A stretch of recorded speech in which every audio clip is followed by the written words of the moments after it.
সমস্ত বলাৎকারকারীগুলোই আল্লাহর ওলিদের শানে গোস্তাকি করে, এরাই কিন্তু নবীর শানে গোস্তাকি করে।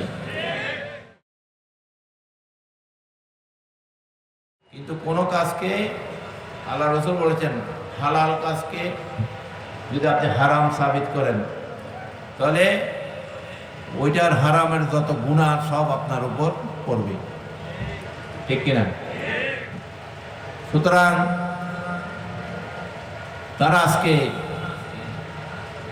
লূত আলাইহিস সালামের সময়ের কতগুলা মানুষের সেই বলাৎকারকে তারা এখন তাদের চরিত্রের অংশ বানাচ্ছে। নাউযুবিল্লাহ বলেন। এদেরকে ধরে ধরে কি করা দরকার? এদেরকে আইনের কাঠগড়ায় দেওয়া দরকার, ঠিক কিনা?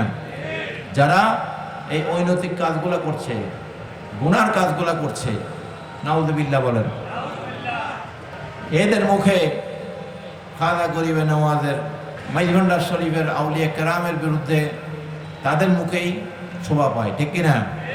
এই সমস্ত বলাৎকারকারীগুলোই আল্লাহর ওলিদের শানে গোস্তাকি করে, এরাই কিন্তু নবীর শানে গোস্তাকি করে, এরা আল্লাহ পাকের শানে গোস্তাকি করে। তারা অনেক জায়গায় বলে আল্লাহ মিথ্যা কথা বলতে পারে, কিন্তু আল্লাহ বলে না। নাউযুবিল্লাহ। আদার ব্যাপারে তুমি জাহাজের খবর লাও, হ্যাঁ? আল্লাহ সব গুণের গুণান্বিত, এই মানে মিথ্যা কথার কথা বলা যাবে? এখানে আদব থাকবে, ঈমান থাকবে, হ্যাঁ? নাউযুবিল্লাহ বলেন। সুতরাং তাদের কাছে সব পান্তাবাদ। ঈমান যার কাছে থাকবে না তার কাছে সবগুলা কি পান্তাবাদ, তার কাছে সবগুলা একই বিষয়। নাউযুবিল্লাহ বলেন। এরাই আমাদের সমাজ থেকে আদব কায়দা উঠিয়ে নিচ্ছে। পিতামাতার প্রতি সন্তানের আদব, মসজিদের প্রতি আদব, শিক্ষকদের প্রতি আদব। আমরা দেখছি শিক্ষকদেরকেও ছাত্ররা কিভাবে অপমান করে, ঠিক কিনা? তার শিক্ষা হবে? এরকম ছাত্রের শিক্ষা হবে? এরকম ছাত্রের কোনো জ্ঞান হবে? হ্যাঁ?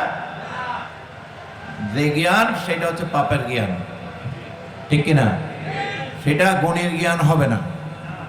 তো সুতরাং সন্তানদেরকে আপনারা এগুলো শিক্ষা দিবেন, দরবারে তরিকতের মধ্যে নিয়ে আসবেন, তাহলে তার উপরে এই সমস্ত এই বাতিল চক্র ভর করবে না, ঠিক কিনা? এই বাতিলদের ওয়াসওয়াসা, শয়তানের ওয়াসওয়াসা থেকে তারা হেফাজতে থাকবে। এই জন্য আউলিয়া কেরামের দরবারে যুগে যুগে মানুষ আসছে।